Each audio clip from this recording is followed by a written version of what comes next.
frente al esfuerzo y al heroísmo de una revolución. No los queremos, no los necesitamos.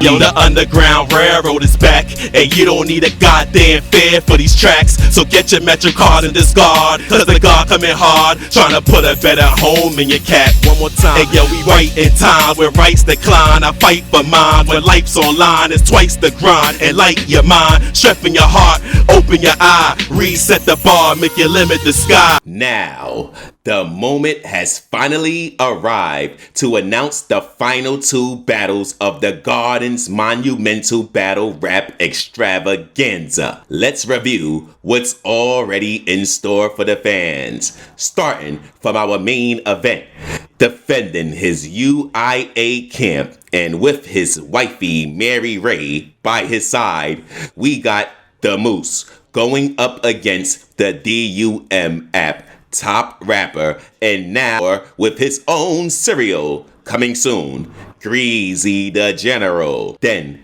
with the fans already choosing sides between the Midwest and the DMV, we got St. Louis's own player of players from the Himalayas, A-Noun, going up against DMV's own poet of poets with soul power, A-Word. Then, with our unanimously non-biased and trustworthy DUM app fan votes, we got Lopez versus Don Gaza. And now, keeping up with beef, these last two battles should help us finally settle the drama between regions. We got Humble Killer on the side of A-Noun, going up against Shine, who's on the side of A-Word. But we got MC Iron Dome, the Haymaker King, repping the Midwest and going up against the Prime Poet representing the DMV, Simply the Great. But wait, oh no, that's not it. The world's most amazing hip-hop podcast in history, releasing one of the most classic interviews ever. You won't want to miss this 8 p.m. Eastern release. Check this out. Yo. This your boy Ho Humper 23, the Ho Humper of all Ho Humpers, and host of hip-hop's most amazing podcast ever. And if you want to go viral and trend every day of the year, come on the podcast with my squad and guests. Today, we got two sides interviewing at the same time. You know, this is gonna get crazy. And liberated blessings, my people. Make some noise for all the Asiatic black men and women still feeling ultra black after last weekend's Juneteenth celebration. Yeah. I know most probably lost track of it with all the news about this type of fuck shit happening over here or that type of fuck shit happening over there. Yeah, I know how it be. And of course, in a world of fuck shit, they even found a way to make Juneteenth join the fuck shit party. Yeah. Just think for a moment of the first time your brain cherry got popped with the mind fuck of Juneteenth. Now, besides the obvious fuck shit that this wasn't a day discussed in the mainstream society of Asiatic black men and women, we wasn't having these Juneteenth discussions at the cookouts, right? I ain't lying. Don't front. You felt a sort of pride and joy, though, that we finally got something to celebrate with some substance. Yeah, make some noise for that. But yo, I know some of y'all lost y'all black pride mojo when Juneteenth joined the fuck shit party. Y'all already know the moment too. Y'all just probably didn't completely see the big motherfucker picture. But the fuck shit was the moment this motherfucker became a national holiday. I ain't lying. Now I know that many of you only use your electronic devices to troll, lie, and be motherfucking nosy online. But if you took a minute to pay attention to the fantastic news out there, you would know that Juneteenth has now joined Martin Luther King Day, Memorial Day, Easter, Christmas, Hanukkah, Kwanzaa. Well, no, not Kwanzaa. Motherfuckers ain't getting a day off of that concoction. Bullshit or not, there's still too much black pride in that for them to give a day off. But my point is, These holidays, regardless of their true origins, are only used as days for you to stay home and spend money on a bunch of useless shit that you keep buying every year, knowing you don't need it. That's the fact. Why can't you see that you're being pimped? Yo, enough is enough. And since we're speaking about fuck shit, what's up with your girl Spice from Love and Hip Hop talking about hip hop originated from reggae? In 2021, we're still debating about hip hop's origins? Talk about fuck shit party conversations. Shit. The motherfucking world is getting flipped upside down on every possible level in society. And our platforms are focused on a topic that was already solved with the MC Shan versus KRS-One beef. Wasn't that in like Beef Volume 1s or something? Yo, if the original debate in the early 80s was if hip-hop was originated in Queens or the Bronx, and the Bridges Over answer all of that, obviously, respectfully, then what's the point in entertaining the lost and confused? I'm just saying, this whole thing literally reminds me of how people don't be realizing how irrelevant the words that come out of their motherfucking faces are to the woke motherfuckers. Yeah, I know y'all heard this one. In the middle of a conversation about police brutality, you just so happen to bring up slavery. And then their Einstein switch goes off, and they tell you something like, yo, you know, back in the days, if they had smartphones and social media, we would have all known that the system is broken. No shit, Sherlock. We all know that slaves didn't have an IG account. What the fuck? Or even better, when they say shit like, I couldn't have been a slave and not do something about it. What? Yo, I'd be like, brother, use a motherfucking slave right now, this moment, with your pandemic shots and mask and gloves on. Motherfuckers got the Magneto arms and say they not slaves. But yo, speaking about slaves, isn't it ironic that Juneteenth is about how groups of slaves were legally classified as free, but due to the lack of knowledge, couldn't reap the benefits until months later? And now, today, over 150 years later, most descendants of slaves only found out about Juneteenth when it began coming up for holiday recognition by the same government responsible for the initial motherfucking slavery in the first place.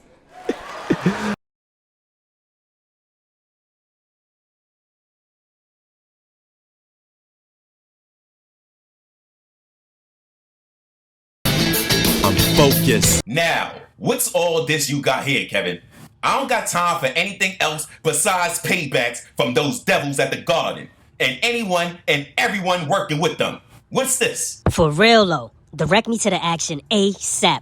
I want my get back. I completely get it and feel where y'all coming from. But I just got this information, and it's important for us to only move when we know where we're going, how we're getting there, and any backup plans that we are going to need for the unexpected. You ain't gotta get ready when you stay ready, homie. Nah, Unc. Kev is right. I said that same thing to him last time, and he actually is the only reason why I feel good about my secret weapon. What secret weapon? Chill. Everybody treats revenge differently. I personally take all forms of revenge personally. So regardless of what we plan here together, just know that I got something up my sleeve for those directors from the garden. I feel you on that. But as far as all of this, the goal is to use this information to form a hierarchy flow based off the data and the photos. Like a crime flow pyramid?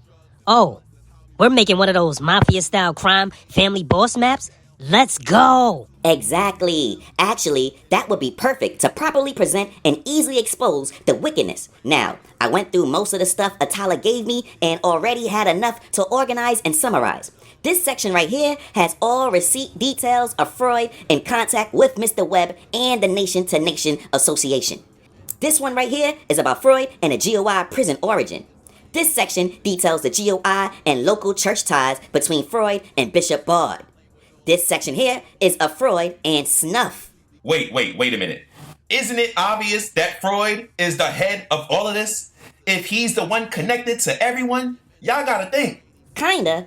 But there's a few sections left, and Freud isn't in any of them. Like this section here. This has all the details y'all are gonna wanna see about Snuff and his ties to the garden. Thank Novice BRNI for all of that. This section over here shows all ties between the Garden and the NHL, and this final section right here details the conspiracy between the CHL and NHL. Now, we know that Freud is clearly main man in charge, but where would he be getting the money from? Oh, that's easy. For the first 5 years as a GOI member, we all gotta sell newspapers and bean pies to fund ourselves. That makes sense. But how much money can you get from papers and pies? Enough to fund a movement and slowly rise into an empire. Hold though. Didn't one of them rain car girls have a sign saying that the GOI donated with the DUM and the ART to host the event at the Garden? Yeah, what's your point though? If everyone's organization name was listed on that card besides the Garden Board of Directors, that must mean the Board of Directors are the chiefs and the rest of them are just Indians. That's a good point though. The ones with the real money and real power have no need to be in the public, being noticed and wasting time letting people know who they are and what they're all about. Yo, think about this, man. Freud ain't no boss. Freud is really a fraud. Yo, it's clearly in his name. Yo, we bugging with this one. Okay, that's it. This wasn't making sense with Freud at the top. But if the board of directors are viewed as the bosses, it makes perfect sense to make Freud be their figurehead. Plus, Freud has the most influence from the prisons, churches, streets, and makes his own money. Freud is used by the board as their rep to control our communities from outside by remote. That's why they want the GOI to control all religions. Yo, that makes them in the control of all religions though. This ain't no game. This ain't just about this side or this side. They trying to take all sides. This is madness. Wicked beyond words. Well, now that we got a clearer understanding, I'ma go through the rest of these documents and start to complete our mafia map. The best thing here is that since Freud isn't the one with the true power, exposing him to free Scarvy just got a lot easier. No. Not again. Just like you so intelligently tried to remind me, anything too easy nowadays is not worthy of your full trust. Okay. I'ma go get some supplies from Al's while y'all finalize the receipts. Yo, I'm out. Cool. Y'all hold it down. I'ma go figure something with my secret weapon plan, but I'ma be back soon. I'm just saying, that's irony right there. This made me realize, though, that it's a high probability that most of these same people don't know the truth about the Civil War. Yeah, I know like you know. If you initially thought about the Avengers when I mentioned the Civil War, pobrecito, you are the problem with the culture, my G. And we're not gonna cancel you non-woke motherfuckers, but yo, y'all gotta sit down, learn to listen, relax and take notes on this shit. Yeah, a lot of y'all think the Civil War was a war over slavery between the North and the South, but it's way deeper than that and kind of obvious what the real problem really was. How can we think the Civil War was about the North fighting the South over the South's racist slavery when the North was the home of the country's hugest slave plantation? Matter of fact, Exhibit A, 12 Years a Slave. Yeah, I saw that movie. Solomon was living a successful life as an educated Moor in the North when he was tricked and deceived by the hypocritical Northerners into slavery and shipped to the South. You want to know why else it couldn't be over slavery? Yo, 100% of the Northern politicians from 1776's Independence Day to 1863's Emancipation Proclamation either owned or profited off of slavery. Exhibit B, President George Washington's old man mouth was full of dead and damaged teeth. So he made dentures out of his slaves' healthy and strong Asiatic black teeth and somehow made the rest of the world believe he had motherfucking wooden teeth instead. Can't believe that. Now I know that a lot of you might be brainwashed to believe that all presidents are saints. But if you're one of these non-woke motherfuckers that ran with this stupid wooden teeth story, do us all a favor and reset your life. Now for real, learn how to research. Read a book to learn something for once. Please, I'm begging you. And Your Honor, the last exhibit to prove this war couldn't be over slavery is the fact that the North is still, to this day, benefiting from the foundation of slave labor it created. Exhibit C, Wall Street. In that huge plantation I mentioned earlier in Brooklyn's Navy Yard, not only was this shipping port home of the biggest plantation, it included prisons for slaves not ready to be sold coming off of the ships. But for the ones ready, they had to walk down to Wall Street, where they were the initial and most profitable stocks or slaves in bonds or chains. Yeah, there's absolutely no way that no motherfucking jury can go along now and believe the North was fighting in the Civil War to end slavery. Yeah. With my closing statement, I will now explain how the true cause for the Civil War was the South's rise in power and the overproduction of motherfucking cotton. Yeah, I said it. Think about it. Most slaves were in the South, and even when the government banned importing fresh slaves in 1807, the South ignored it and kept bringing fresh batches in. Now, why would the North ban fresh slaves from coming in? First off, the fear of one day these slaves will wake the fuck up and unleash the beast on all of these motherfucking slave supporters. Exhibit B, the Haitian Revolution. Yeah, we can't ignore the fact that the Haitian Revolution successfully ended with a victory against slavery in 1803. Then 4 years later, the U.S. banned any more slaves from entering the U.S. The North was scared shitless that if the South didn't stop importing fresh loads of slaves, the slaves will one day recreate a bigger and bloodier Haitian Revolution in America. And the South felt like the North was hypocrites to still have the hugest and most profitable plantation in the motherfucking nation while banning new imports and stopping the South from fulfilling its dreams of one day becoming the owners of the biggest plantation in the motherfucking nation.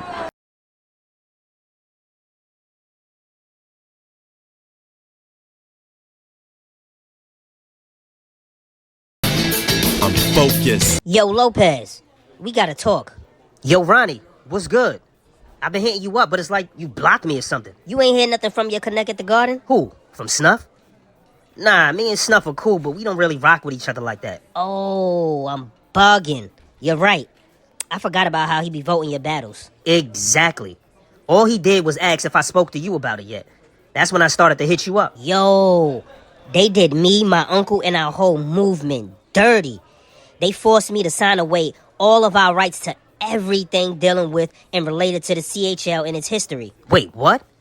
Nah, no way. We not with that at all. Nah, it's too late. They had us chained up and locked down in a secret room with security. They threatened to get Snuff to cancel your garden battle. Oh, word? That's how they rockin'? I bet. I'ma call Snuff and let him know we can't rock with that. Snuff was there. He completely with them. This happens every time. That's how all my battles got voted. Right after the battle, something weird always happens, and they want me to do something that was never in my contract or part of any discussion. The only difference is that this time, they playing with those weird games before the battle. But just like before, I ain't like them other battle rappers. They could have that battle in the garden. And I'm loyal, and I rocks with what's righteous regardless if there's a bag involved or not. Nah, that's real right there. But nah, hold up. Don't quit on a garden. You know what? As a matter of fact, I want you to still go and perform at the garden. What? You bugging. You done lost your mind. After how they just treated you and your uncle, they want to threaten and force you to sign a slave contract by bringing up canceling me and my hometown? Well, they don't deserve me in my hometown then. I'm the only battle rapper on the card that's actually from NYC and still live there. Besides the Moose, the rest of the card is from PA, DMV, or the Midwest. They bugging right now. I'm a legend in the Mecca. But trust me, that's why you still gotta go. Look, I personally take revenge in any shape or form personally. I got a secret weapon up my sleeve for them directors at the garden and everyone rolling with them. But if you let them know there's smoke, it will ruin my plans. Just trust me and keep moving forward like none of this ever happened. And besides all that, the overproduction of cotton became an unforeseen problem. The cotton gin, which was obviously created by a slave and stolen by Eli Whitney, made picking cotton so much easier that its mass production across millions of acres of land created so much cotton that by 1861, right before the Civil War started, the country had more slaves than citizens, which means there were less consumers with money to actually purchase the cotton and all the products it created. That's motherfucking karma for you though. They only gave a slave one shirt, one blanket, and one pair of pants a year, but had each slave pick enough cotton to supply multiple generations of families with a lifetime amount of cotton products. But the dumb racist fuckfaces didn't realize most of the potential consumers are chained and broke. And this issue wasn't only a South issue, it also applied to the North with its huge industrial complex. Now, although most of the cotton picking was done in the South, most of the cotton manufacturing was done in the North. Yeah. And the only reason why the North gets a pass is because they were the originators of the slave wage. Minimum wage. Where they do all the hard work and make the least amount possible. Sort of like what happens to the modern slaves of today, who work hard in the prison industrial complex and make a few pennies an hour. This is real documented shit. Think about this overproduction thing like when you cook rice, right? We all hate to make too much rice because most of that shit ends up wasted and trashed. When you make 1 cup of rice, it usually is perfect for a typical family, but only if they eat once, no leftovers. So usually 2 cups of rice is perfect to be able to eat once, have a little extra if you want, and still enough for leftovers the next day. That's a fact. Just like slavery. At first, they both got 1 cup of slavery, and they went crazy. But when it ran out, they sailed, kidnapped, and killed for 2 cups of slavery at a time. The North realized that 2 cups of slavery was enough to be happy with forever, but the South was greedy and started to get 3 cups, 4 cups, then eventually 10 cups of slavery at a time.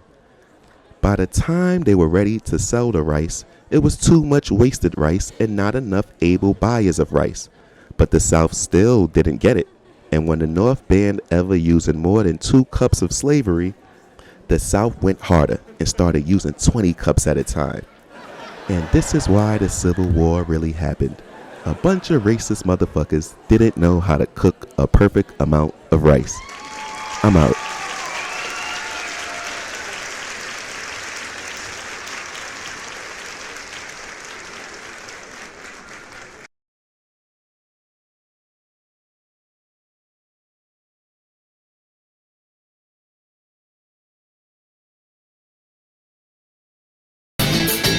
Focus. Okay now, I'm certain with all the documents from Atala and Novice, the public record documents we were able to research on our own, and the materials you got from Al's, we got way more than enough to prove that Scarvy is the one caught in the middle of a conspiracy, and getting him released ASAP should be a lot easy now. I can't front, nephew. You surprised me with this one.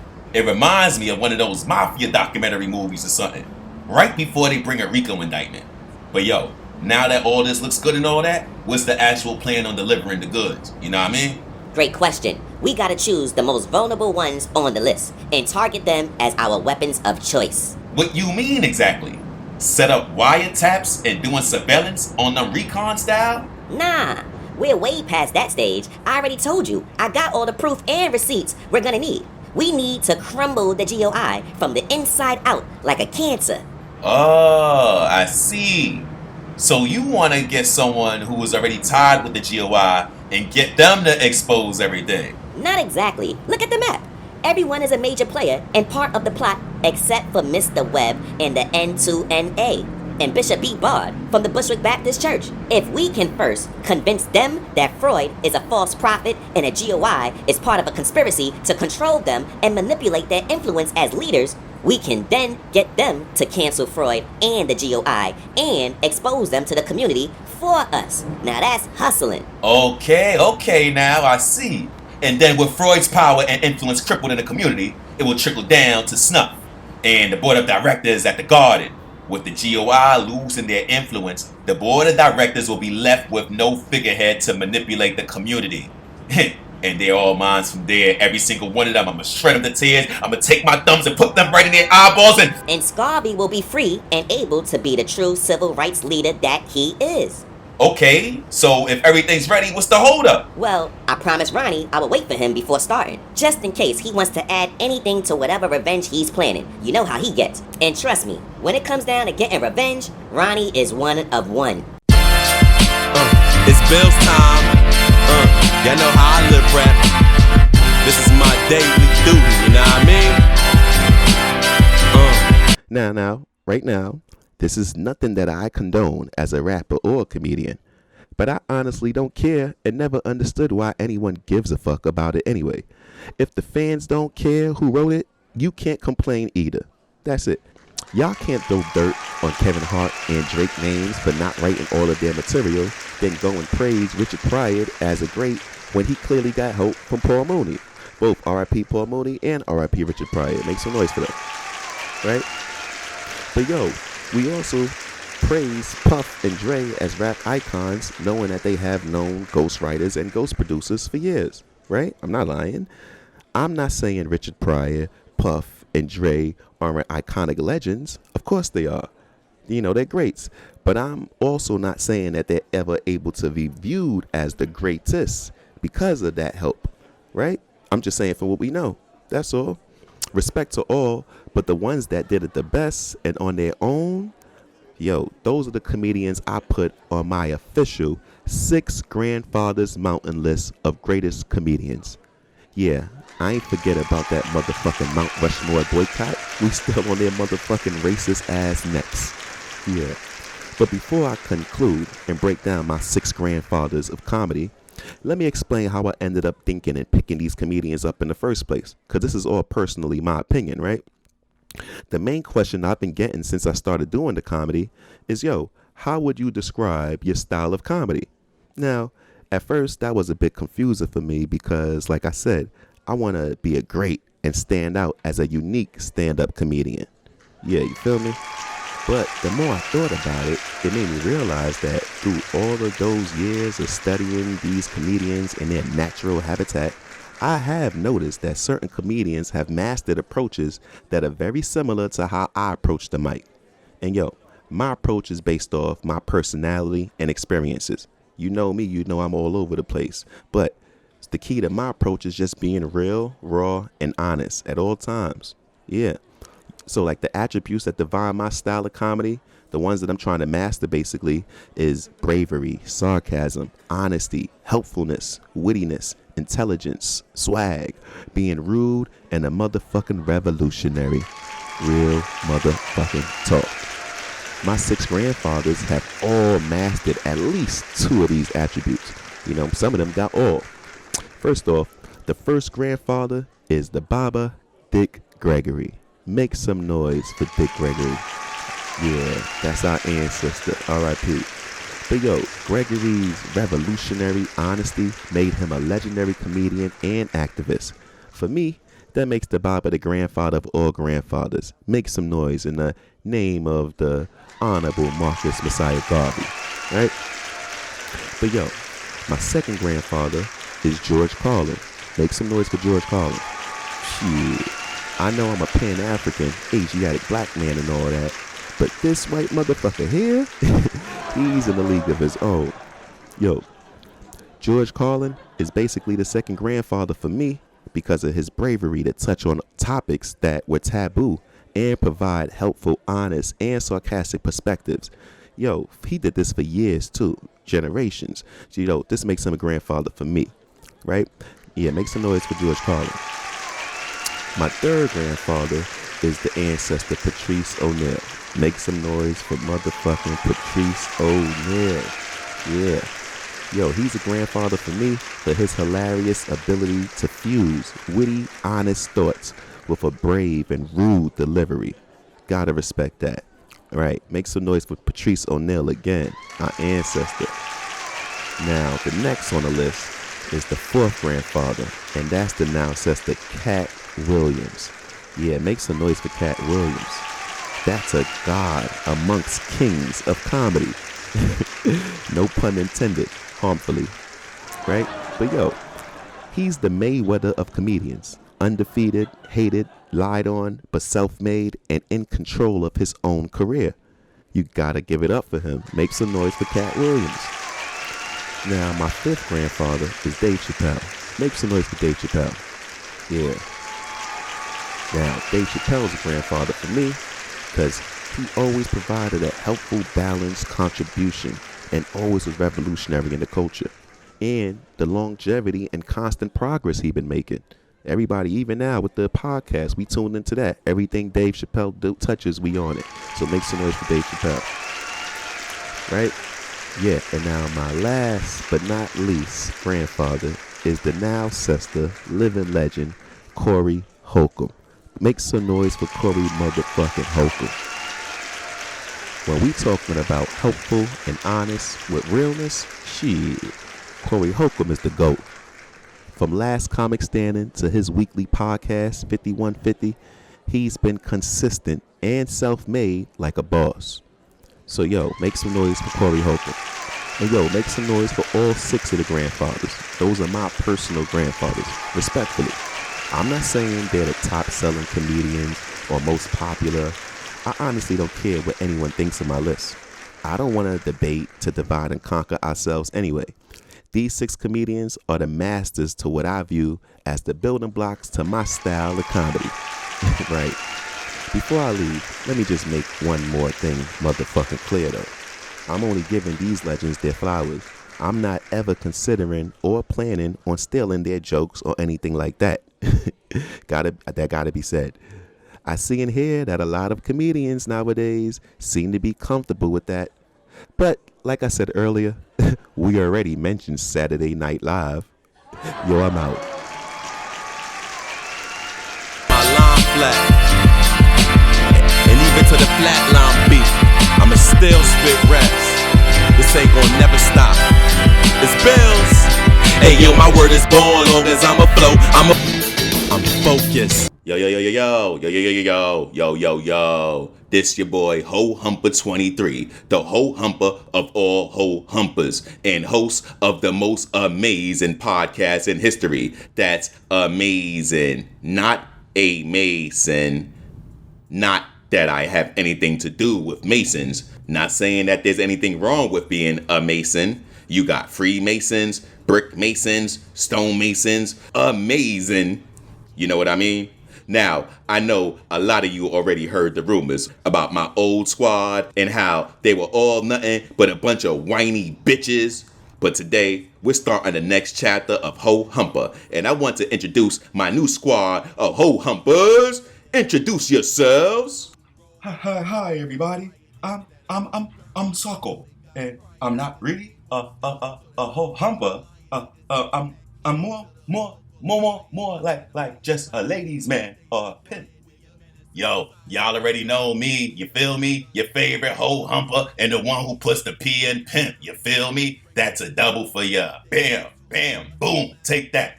Slap for y'all. Tell a friend to tell a friend that I'm him. Pimp.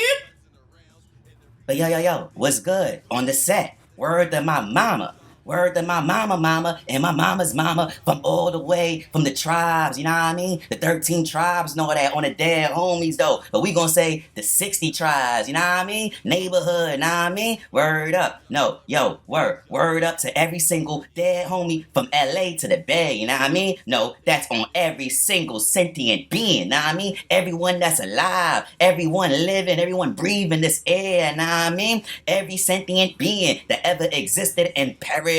That's word to everything on the dead homies. Word to their dead homies. Nah, I mean, matter of fact, word to the dead homies, dead souls. You feel me? Yeah, we getting deep with it. Yo, your boy Bang Baby's in the building, ready to be a whole humble elite like my boy 23 on the dead homies though. Excellent. Word up on the dead homies. Like my boy said, we about to turn it up again with another one that's sure to go viral. Y'all know the internet has been buzzing about the DMV versus Midwest beef. Well, We're the first ones ever to bring them together to air out their issues. On my left, we got A-Word leading the DMV with his peoples. Introduce yourselves, homie. Peace and blessings, beautiful people. I'm A-Word the poet, and I know they call this a beef, but I'm personally here to end all that and bring some positive energy into the garden in the Mecca. What? Ain't nobody want to hear that soft, lame nonsense you kicking? What you want, snaps? Huh? You think this is spoken word poetry? You little nuttin' burger? Oh, word? Oh, my boy on one today. Yeah, he didn't even introduce himself. You know what I mean? On the Dead Homies check-in. Yo, just straight to the drama. I feel that, yo, always 60 degrees of separation. You know what I mean? Straight to the drama, straight to the point, straight to the business. All we do is stand on that. I like that. That's on the Dead Homies, though. So, hey now, where is all of this anger coming from? It seems like A-Word and the rest of the DMV is pretty cool, calm, and collective. Yeah. What? They want smoke? Absolutely. What's good? We can go right now, crew for crew, region for region, or bar for bar. What's up? You don't want to do that. You would have been battle me, but we're scared. Listen, Tuna, you're not on my caliber. I might just backhand slap. Woo! Church! Preach like a pimp. Get 'em. No. Chill out. Matter of fact, this is a good time for a snack. I know y'all got the munchies. Try Greasy-O's. Nah, I'm good on that. They look like regular dollar store cornflakes with greasy on the box. Ain't nobody want to be seen eating the cereal of a nigga that got knocked out bloody for messing with another man. Oh, preach! Take them to church, pimpin'. Keep going. No, you gotta chill. Yeah. No, that's not cool to say. Well, Get Tuna up out of here, cause he's the most racist battle rapper in it. oh, word? Wow. Now it's getting interesting. Don't believe him. It's all lies. Word, you know I know the true definition of a cracker. Okay, cool. And I know the true definition of a mud duck. Oh, shit on the Dead Homies. This is what I call an MC feast. When the top rappers pawns on the MC leash, I'm gonna easily eat, cause these MCs weak. I put my fork in their place, tell these MCs leap. Wait, I mean, let me paint my picture more visually. These bars about lyrics, I'm not revealing no mysteries. This is just a sample of how they mills me lyrically. But it's metaphoric, I won't kill them all literally. Word to mother with my fingers crossed behind my back. I swear hip-hop finally made it. No rap is whack, I swear Weezy is the greatest. Who rapping like that? If it died, then Drake saved it. Congrats is attached. I'm just saying what y'all really thinking. I'm all in your minds. The Professor X of consciousness, you uniting my kind. Y'all projecting all this nonsense and you tight, I ain't blind. Getting pennies on the dollars and you hype that you sign. Listen, dummy, you rap for the money, the fortune and fame. Fuck the money, my peoples is hungry, need food for their brains. I'm just giving you audio knowledge. I blend it with heat. Read the rap in my streets of a college. I'm ending it deep.